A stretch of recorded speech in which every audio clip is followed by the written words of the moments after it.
California, Los Angeles, Hollywood. The Oscars. The flowers are ready. The stars are on their way into town. And the crowds are already here. I'm here to see what it takes to make it here in Hollywood, to see if I can find out how I can grab myself one of those golden statues. Not wrapped up in plastic, but shiny and new, presented to me, Douglas McFarlane, Scots actor and presenter turned filmmaker. I want to know what it takes to make it in Hollywood.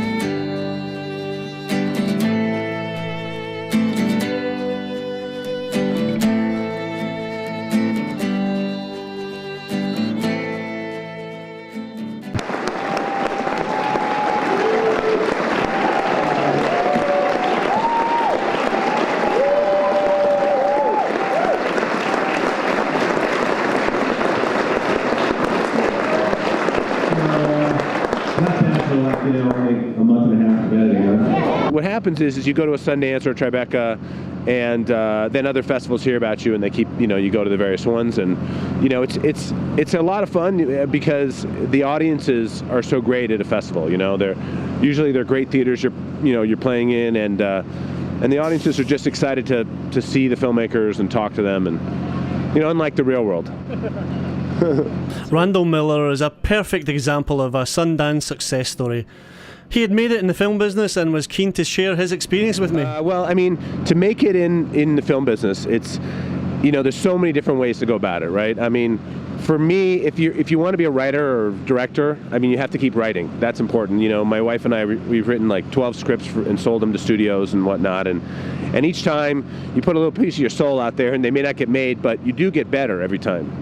And you make more connections, Having said that, if you want to be a director, you have to direct, So if it's a short film, or if it's, if you can figure out a way to make a low-budget feature, that's how you get better. It's one of those things. People always talk about, one day I'm gonna be a director, or one day I'm gonna be a, this and that. If you don't direct, you don't know what you don't know. And that's what film school is all about. You learn. You think in the beginning, especially at the American Film Institute, you get accepted as a director, and you direct 3 half-hour movies the first year and another half-hour movie the second year. And the first moment you arrive there, you're like, well, I'm a director. But you don't realize then how much you don't know until you start doing it. You have to fail a bunch of times, I think. That's the best advice I can give, Realistic advice from a filmmaker who had really earned his stripes. I was still looking for that elusive superstar to share their views on Hollywood. I was about to find her.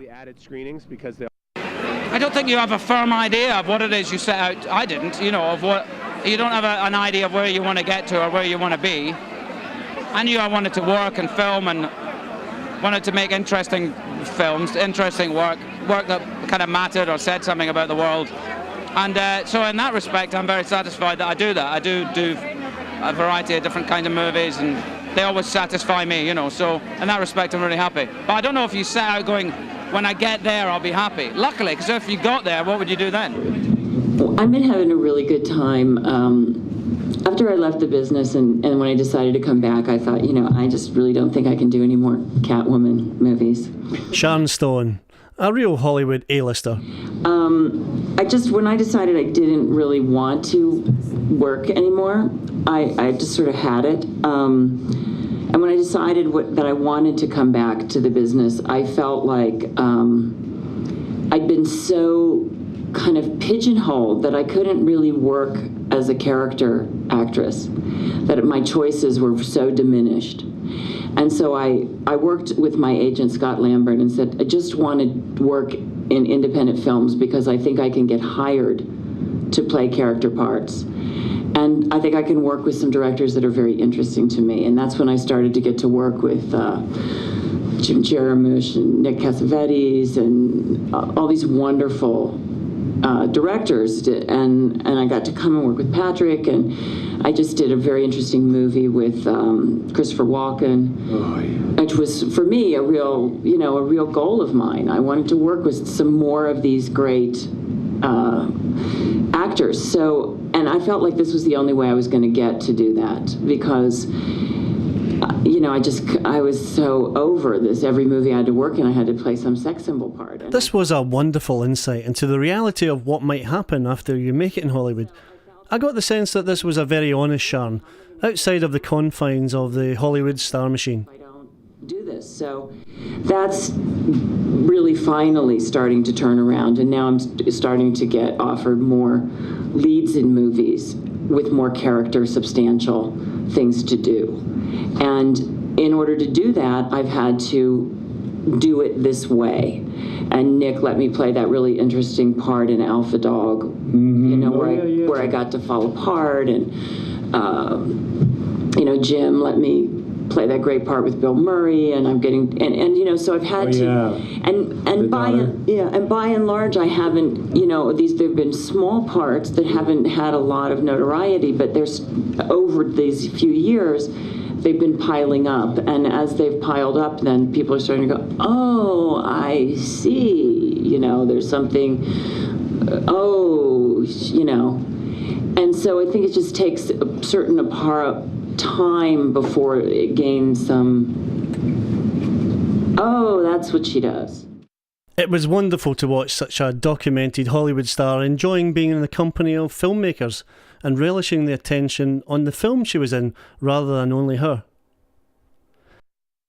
The parties were thrown, the filmmakers were filmed. Whether it was cameras or skis you had, it was time to go home. Back to London.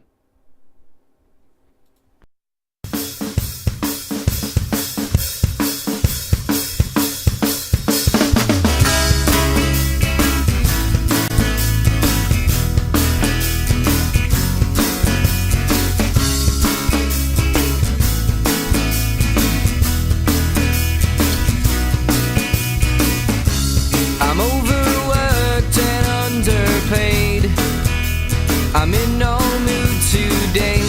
Wish time would flash by instead of crash by. There's nothing more to say. You can't expect too much when you're living life, and neither rich nor poor.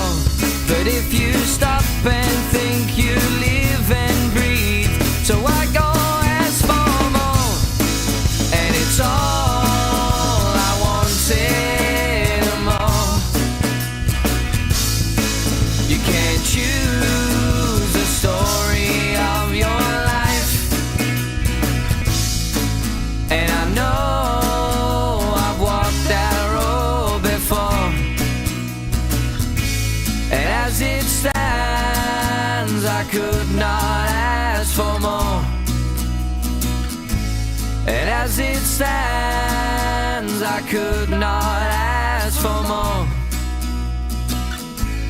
And as it stands, I could not ask for more, or for more.